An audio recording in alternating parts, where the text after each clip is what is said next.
एक कुएं में कई मेढक रहते थे। वे कुएं के अंदर ही खुश थे और यह सोचते थे कि दुनिया सिर्फ इतनी ही है। एक दिन एक बुद्धिमान मेढक बारिश के बाद कुएं से बाहर निकल गया। वह बाहर की दुनिया देखकर हैरान रह गया। उसने पेड़ पौधे, नदियां, पहाड़ और कई तरह के जीव देखे। वह वापस कुएं में गया और अपने साथियों को बाहर की दुनिया के बारे में बताया, लेकिन उसके साथी उस पर यकीन नहीं किए।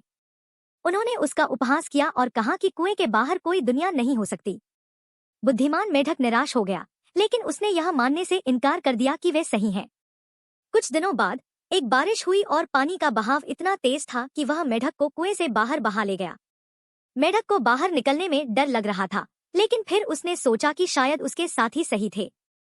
तभी उसे एक बड़े से पत्ते पर सहारा मिला और वह बहता हुआ एक तालाब में पहुंच गया। वहां उसने वही सब चीजें देखी जिनके बारे में उसने अपने साथियों को बताया था। वह बहुत खुश हुआ और उसने सोचा कि काश उसके साथी भी यह सब देख पाते। यह कहानी हमें सिखाती है कि नई चीजों को सीखने और अपने कंफर्ट जोन से बाहर निकलने के लिए खुले दिमाग का होना जरूरी है। स्कूल की वार्षिक पिकनिक का दिन आ गया था। आदित्य और उसके सहपाठी खुले मैदान में पहुंचे। वहां तरह तरह के खेलों का आयोजन किया गया था।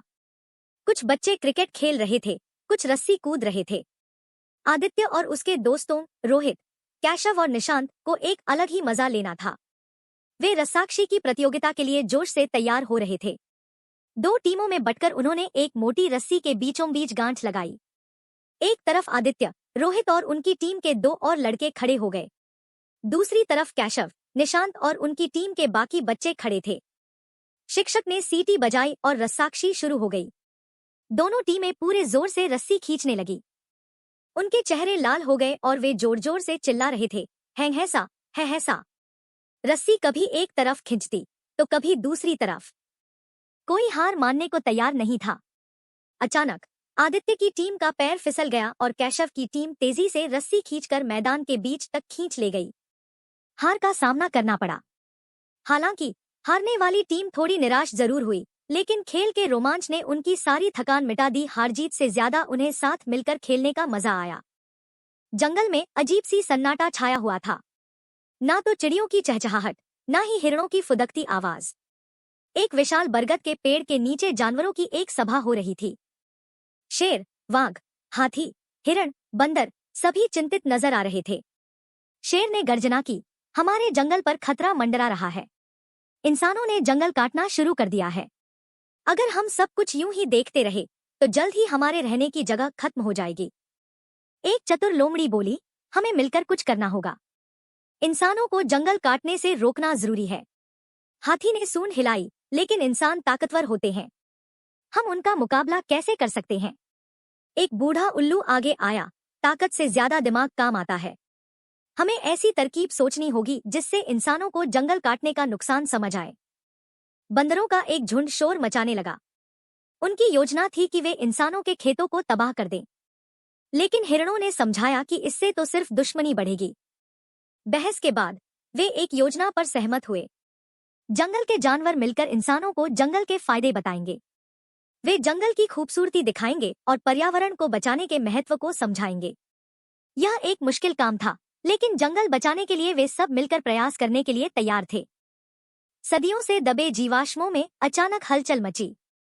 करोड़ों साल बाद डायनासोर एक बार फिर से जिंदा हो उठे। ये विशाल जीव आंखें मलते हुए अनजानी दुनिया को निहारने लगे। चारों तरफ हरे भरे जंगल थे, ना कोई शिकारी, ना कोई खतरा। एक लंबी गर्दन वाला ब्रैकियोसॉरस पेड़ों की ऊंची पत्तियों को तोड़कर मजे से खा रहा था। एक तेज तर्रार वेलोसिरैप्टर जंगल में दौड़ लगा रहा था, मानो अपनी नई दुनिया को तलाश रहा हो। टापस में अपने सींगों से हल्का खेल कर रहे थे। टीरेक्स गर्जना कर रहा था, लेकिन अब डर फैलाने के लिए नहीं, बल्कि खुशी के मारे।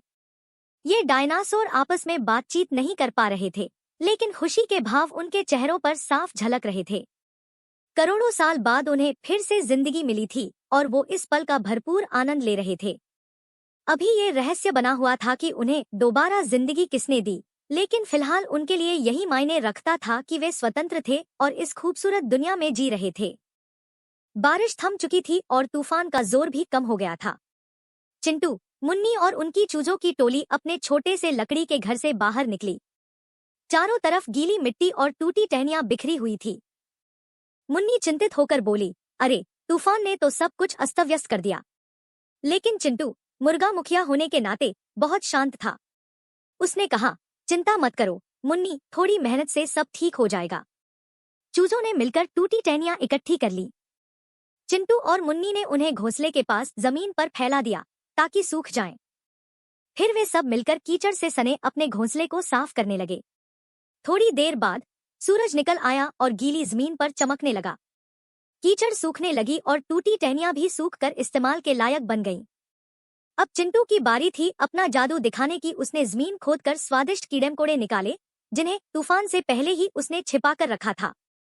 चूजे खुशी से चहचहाने लगे और कीड़ों को खाने लगे। मुन्नी ने जमीन पर बिखरे हुए कुछ दाने ढूंढ निकाले, जो तूफान में उनके भोजन के डिब्बे से गिर गए थे। शाम ढलने पर साफ सुथरे घोंसले में स्वादिष्ट खाना खाकर पूरा मुर्गी परिवार खुश था। तूफान भले ही आया था, लेकिन उनका साथ और मेहनत ने उन्हें फिर से खुशियां दे दी थी।